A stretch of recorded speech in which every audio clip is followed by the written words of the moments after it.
穿关键时刻，我是张道和。过去的国际社会是谁拥有核弹，你讲话最大声，你手越有力。但是现在的国际社会是谁拥有晶片的能力，谁才是王者。所以你看到台湾，加上未来如果辉达直接降落在台湾的时候，我们等于拥有了最强的设计，加上我们也有最强的制造，就是我们的台积电。所以台湾会变成世界的最强。所以当你今天看到台积电老陈罗威人的疑似泄密案件之后，高检署已经分案是要查了，甚至今天经济部长龚明鑫被问到的时候，他说这是一个非常重要的事情。这包含了国安议题，这包含了产业利益，这更包含了台积电的企业利益。有媒体直接披露了，未来的5年之内，你要用2奈米的话，你至少会有73兆元。我再说一次这个数字，非常大，73兆元的终端产品都要用它。尤其台积电2奈米是我们人民一点一滴养起来的。你要人才，我们给你人才；你要电，我给你电；你要地，我给你地。这些都是我们台湾人辛辛苦苦的心血，所以当今天我不管你是哪一个国家想要来偷、想要来抢2奈米的技术，我们绝对是要守住，我们是寸土不让的。好，我们现在介绍今天的来宾，第一位财经专家黄世聪，大家好；时事评论员张宇轩，大家好；资深媒体人姚慧珍，大家好；专业专家林廷辉，大家好；桃园市议员黄敬平，大家平安。最后一位是资深媒体人吴正峰，大家好。好，稍后还有台大电机博士张晴玉会加入我们的讨论中。世聪，今年对于台积电、对于我们台湾、对于我们人民来说，我的天哪，根本是一个2奈米的保卫战。没错，从一开始东京威力科创 Rapidus 这个相关的日底案件，加上这2天又吵起来的罗威人，到现在都还在查。我心想，这对台湾人民有多重要？当然重要。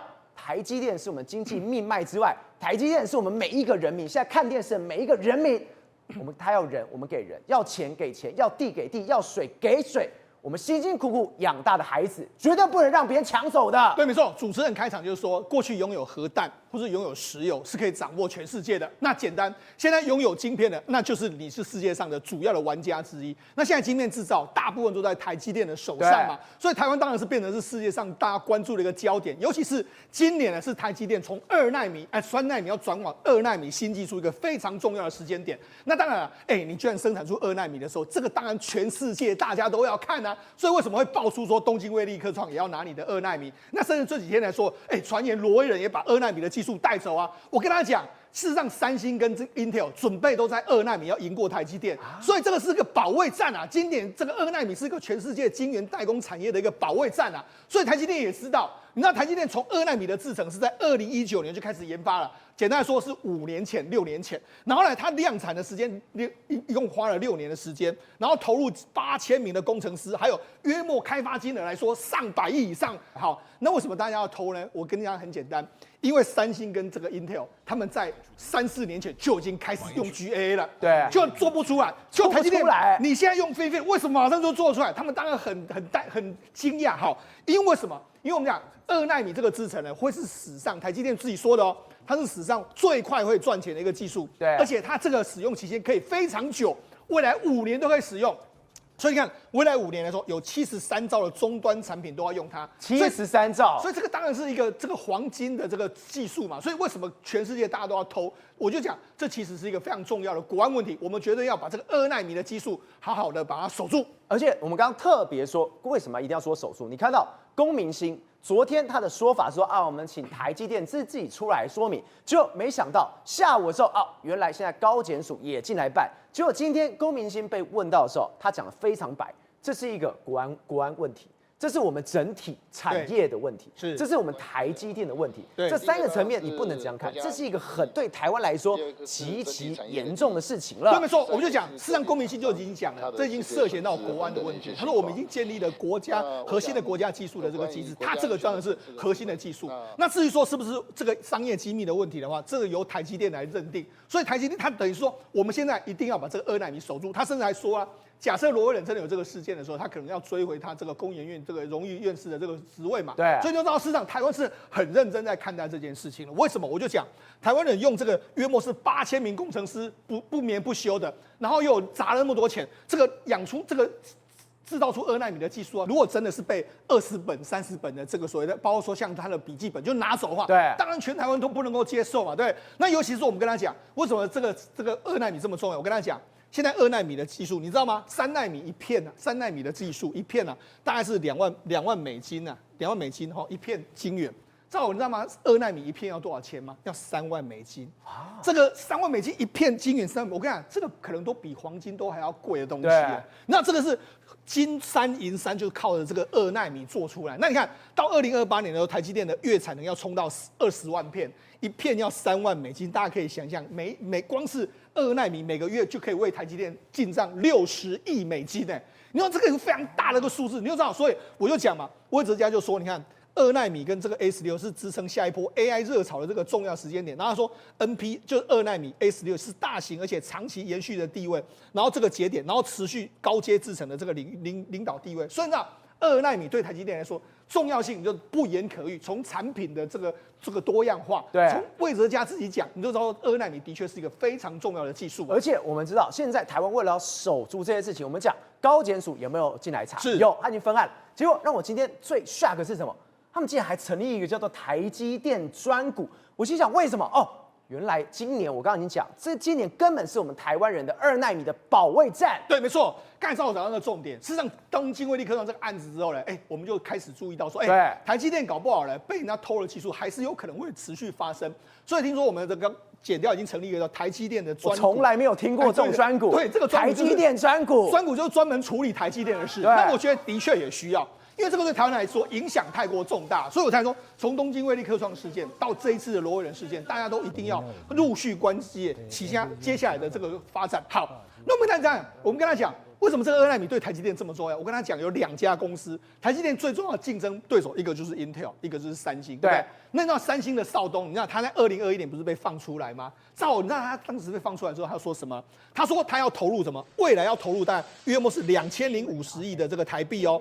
然后没有，等一下是2050亿美金。对，没错，台币是5.7兆。他说什么？他说我们在3奈米的制程点要采用 GAA 的技术，对，然后不会输给全球这个制造的龙头台积电。好，那你知道这个 mega 在什么地方吗？我跟大家讲。事实上，台积电的3奈米呢，用的叫做 FinFET 的技术。对，那你知道为什么用 FinFET 的技术呢？因为 FinFET 的技术就是以前的技术，所以事实上3奈米用 FinFET 技术是最好的。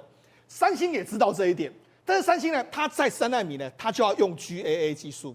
因为什么？因为台积电在2奈米才会用 GAA 技术，所以那当时你知道为什么李在镕要宣布这个事件？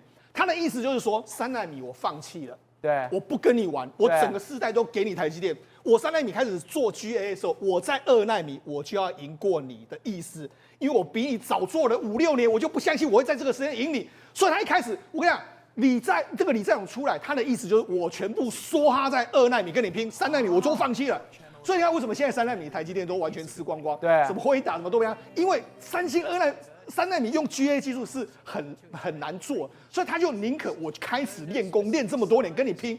Intel 也是一样，他们都提早导入 GAA 技术。那台积电，我跟你讲，台积电那时候是双头马车，我3奈米我还要继续研发 FinFET， 我要给现在的客户用，我还要投入额外的人去研发2奈米。对，所以台积电是2头烧，跟你拼一个人的这样的状况。所以呢，你知道，所以为什么李在镕出来，他做的第一件事是这个。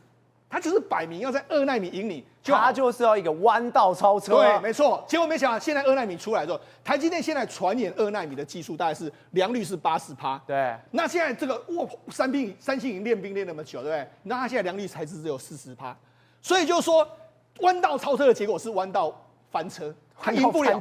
所以你看 Intel 也是一样，所以我才说为什么大家要看看台积电到底为什么能够做成这个样子。大家觉得说，你明明三星比你那么早。那这个 Intel 也比你早用导入 GA， 你当时还在这个双头马车，你为什么现在还可以赢？所以我才说为什么全世界大家都要看台积电到底是怎么做的。所以全世界根本就是一大群人都在紧盯着台湾，都紧盯着台积电。对，我看你，结果我知道你怎么做之外，对我当然也想要偷啊，是我当然也想要说，如果你这边有一些资料是可以让我的良率变成60，变成70，对我就能真的超车对，了。所以我就说，现在检调我们要查的是说，当然罗威人他把资料带给这个大量美国去，对但是我们要防止他会不会流到这个三星去，对，他以后可能会流到中国去啊。这个我们都要说，就是他的技术出去的时候，不管他是流到哪里去，我们都要非常紧盯后续的这个影响。好，其实我觉得流到三星或者流到中国反而更恐怖，在美国我觉得或许影响不会那么大。好，那为什么会这样说呢？第一个我跟他讲。因为美国最近一段时间来说，其实它一直在这个卡台积电。你看台积电当时不是就这样吗？这个好像美国有非常多劳工说啊，台积电啊，你这个什么工时超标啊，然后还有职场歧视啊，不是一大堆，对不对？好，那当时呢，台积电后来他就有起诉那些人，就说因为他们在公司那些人，你为什么你能够知道这些事情？一定是公司内部人士举报嘛，所以台积电就把这些所谓的把这个一个女的从人资降职，然后最后解雇，然后理由是违反保密的规定，然后还给他提起诉讼的一个状况。所以他当时告台积电，他就说什么集体歧视诉讼，对，结果是歧视，就没有，因为你是把这些资料对违反保密资讯，是你根本就是个小间谍，对，所以我才说嘛，事实上我就说，事实上这种所谓妨碍秘密这种事情，或是保密防点这种事，攻防一直都持续的存在。好，那我们讲今天我们龚明鑫就讲到，就说哎呀，他当时有担任过所谓的国发会主委嘛，然后有担任过法人代表，就是去台积电的董事会。那当时罗威人也是台积电董事会的成员，然后他说，我有跟罗威人接触过啊，他觉得说，当初觉得还不错啊，人品还不错，就对发生这种事情来说，他觉得有点意外。好，所以你看他觉得有点意外。好。另外一个就是这个陆行之他因为他也认识罗威人，因为他过去常常扣台积电嘛，所以他一定都认识他们的公司高层。他说罗威人确实一直认为自己是美国人，而且每次都会开会就骂英文差的下属，即使是无间道卧底到原公司快瓦解还不回去的状况，在业界也非常少见。对，所以他就是说，这个可能后面还有一些我们不知道，他们认为说或许有一些不知道的故事。不过我才说。我们检调来说，不要用这样的方式，我们绝对要追查说他这些资料务必让他不能够流到外面去的一个状况。所以等于罗威人这个事件已经在全球掀起一个腥风血雨。当然，大家都想看，你最后资料流到哪里？是。那很可怕的。对，没错。好，我们就讲嘛。事实上，我们现在说这个，因为他把资料带到 Intel 去，那当 Intel 的时候，我们直观的认为说他可能会流到 Intel，所以我们就说，那难道是这个美国搞的吗？因为呢，川普不是说很多盟友不是我们的朋友，我们在这个盟友上在贸易占我们便宜，甚至比中国更糟糕，就这样说嘛，对不对？所以他就说他的意思是说，盟友，我们如果真的必要的时候，我们也要占他便宜嘛，对。那所以就有人就说，难道是这个带枪投靠跑到美国去吗？而且千万不要忘了，川普还入股了 Intel。对，没错。所以大家觉得说，这越来越像了，越来越怪了。因为入股 Intel 啊，现在 Intel 的股份有美国啊，那美国是不是搞这一套？好，那尤其又有人说他是美国籍啊，美国籍，然后他进入美国，就获得美国的保障。好，不过无论如何，我们说为什么很重要？那前一阵子不是台积电公布了这个上一季在美国亚利桑那州的这个获利吗？他在第二季的时候，当时是获利42亿，然后第三季就变成只有获利4000万。大家想说，为什么获利减那么多？因为很简单，因为亚利桑那州的现在在量产，量产初期的时候，它需要提列一些折旧，所以要花钱。但是因为它现在的这个产能不够多，但是未来假设把2奈米的技术弄过去，我就讲，照我问你，3奈米的时候呢，一片是2万美金，对，那2奈米的时候一片是3万美金，你觉得做哪一个技术比赛可能赚钱？当然是2奈米，对嘛？所以我才说嘛，我们要把这个高端的这个往美国丢嘛，往美国丢的时候，就有可能这个部分就可能获利嘛，所以我才说，如果2奈米的，被美国偷走了，或是说人家拿走了2奈米技术，那对台积电会不会有影响？我今天已经投资了这么多，我今天在1场、2场，甚至把一些新机台我都已经买好。是，结果我的技术如果外流的话，我那些投资的钱打水漂了。对，好，那会不会打水漂？我跟他说，其实呢，这个难度是蛮大，但是我们要防止任何状况。譬如说，童子贤就说，他说呢，技术的外流的影响不会像市场想象那么直接啦。更值得关注的是，这个是否存在整个团队流失的风险呢？好，我跟他讲，为什么我认为说，其实影响或许会比大家想象中都还要更小一点点的原因在这边。如果真的技术流到 Intel， 照我跟你讲啦。Intel 也不敢用台积电的技术，因为为什么？因为 Intel 的技术跟台积电不一样，它用的时候就有点像是它以前的自己的车改装成另外一台车，对他来讲未必有好处。但是呢，罗威人去的时候呢，他的量产的能力、他的经验，可以给 Intel 带来很大很大的帮助。对，我们反而要留意的是，我跟你讲，流到这个流到韩国，或是流到这个中国去，反而才是最讨厌的。为什么？因为韩国过去偷过台湾的技术，也不是没偷过啊。他那个梁孟松他就敢用台积电的技术啊，跟你好，我们就打上法院打官司，我不怕你。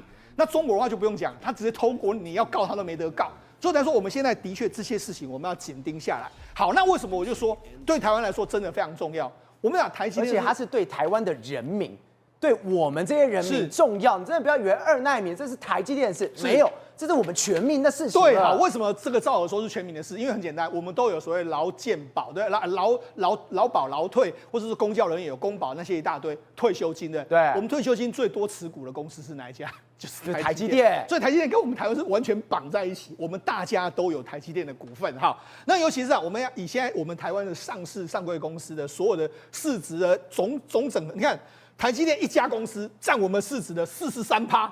你可以想象到，所以台积电一家的涨跌对我们台股影响之大，对，你根本完全无法想象。所以我就说它因为有它，你看哦，我们看第一大是台积电，它的市值是43%，你看第二大才4%，再来台达电才3%不到，你就知道台积电对台湾的影响是重大，这个是前所未见。到第9名到第10名加起来都还没有看到台积电车尾灯，都还没有一半，你就知道台积电对台湾的影响到底是多么的巨大。那也因为有台积电，全世界才会看到台湾。你看川普每一次讲到台湾，他就会讲到 TSMC， 对，讲到全世界最大的 Fab 的这个 factory， 对吧？他就讲这个，所以才说这个对台湾来说非常重要。尤其我就讲嘛。因为目前为止来说，2奈米的这个技术来说，台积电目前为止已经有跟很多公司，辉达、AMD、高通、这个联发科、苹果都已经跟我们互相的合作绑定，而且你看，包括说像苹果的手机、未来的自驾车或是 AI 的机器人，都要用到2奈米，绝对是一个非常重要的技术，所以才跟你讲。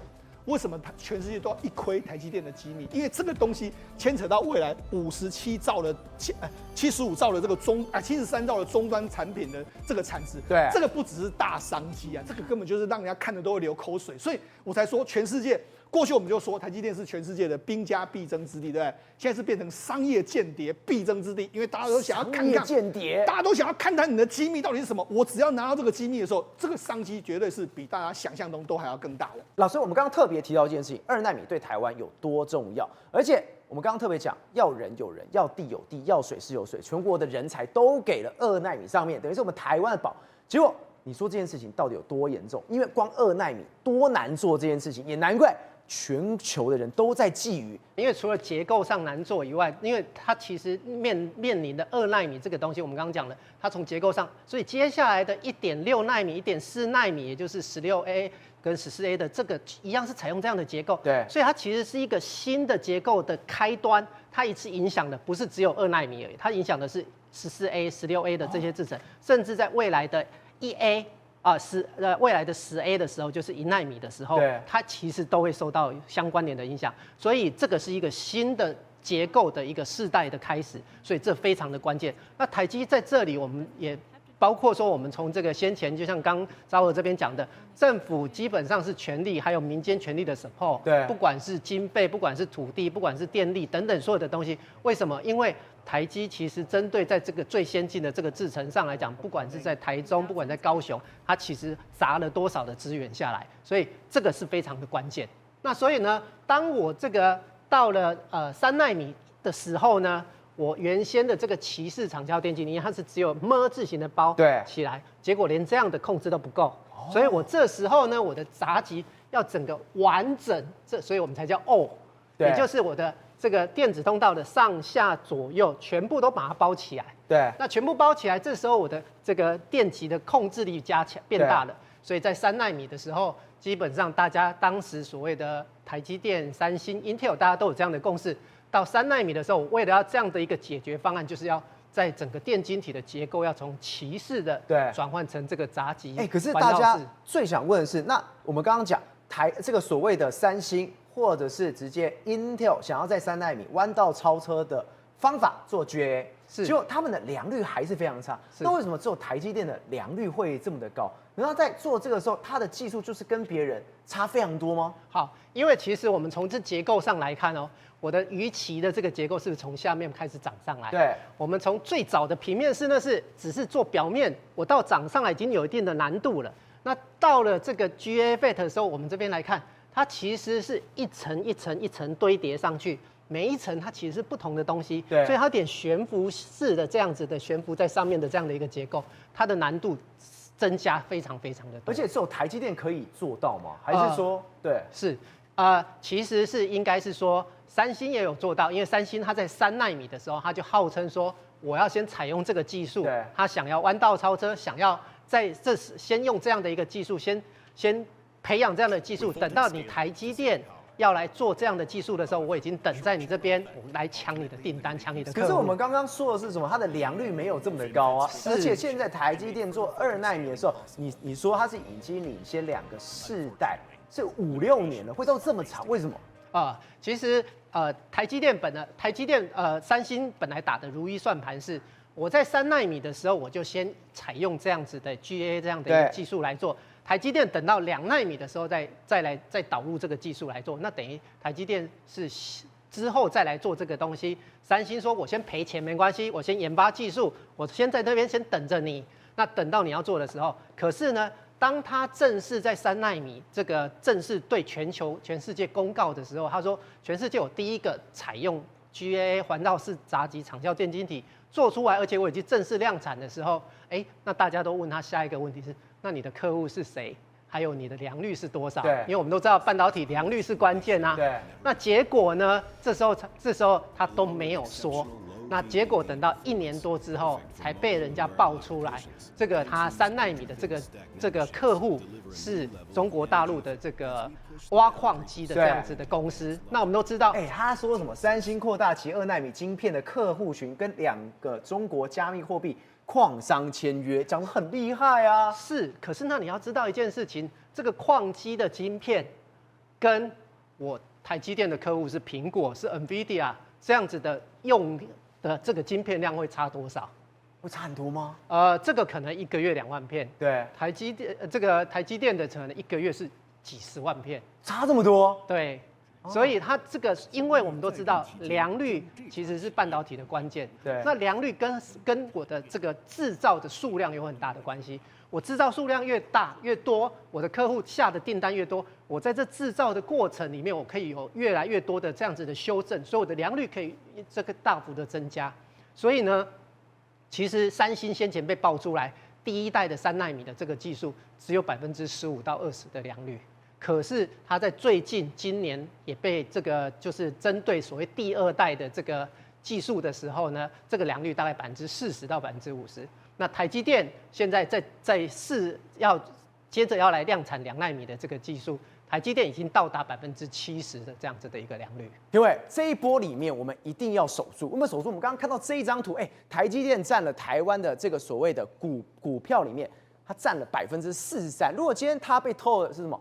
今天你的股价会下跌，等于对于台湾的这个股市可能都很伤。所以今天的问题是，罗维人这个事件已经发展到第2天到第3天了，结果现在消息非常多，有人说什么是川普出了这个手，出阴招，有人说什么没有哦，这或许是台积电跟 Intel 私下的交易，还有什么？到底笔记本里面藏了什么？